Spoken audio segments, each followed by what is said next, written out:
একটা ব্যক্তি আসছে, ওনার সিকিউরিটি অবশ্যই দরকার, আমরা এটা ফিল করি, কিন্তু যে হিসাবে প্রজেকশন হয়েছে, এরপরে এখনও যেভাবে প্রজেকশন হচ্ছে, তো এগুলোই তো মানুষকে এক ধরনের মেসেজ দিচ্ছে। ঠিক আছে, সরকারি কর্মকর্তাদের এই সরকারি মেসেজের কারণে আরও কিছু ইন্টারেস্টেড লোকেরা গিয়ে এক ধরনের ইমব্যালেন্স তৈরি করছে। আমার মনে হয় এটা আপনাদের কাছে আমাদের চেয়ে আরও বেশি পরিষ্কার আছে। তো নির্বাচনে লেভেল প্লেইং ফিল্ড যে কথা বলা হয়, তো সেটা যদি মেনটেন করতে হয়, তাহলে আপনি যদি আমাকে 2টা পুলিশ দেন পাহারায়, তাহলে আরেকজনকে 2টাই দিতে হবে, অ্যাটলিস্ট মেইন অপোজিশনকে।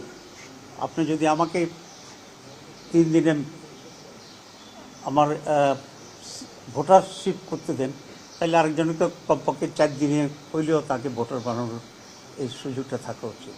কিন্তু আমরা দেখছি যে ট্রিটমেন্টটা ঠিক এরকম হচ্ছে না। অ্যান্ড এটা obvious, everybody is seeing this. এটা এমন না যে খুব সূক্ষ্মভাবে হচ্ছে। আমার মনে হয় আপনাদের সকলেরই চোখে পড়ার কথা।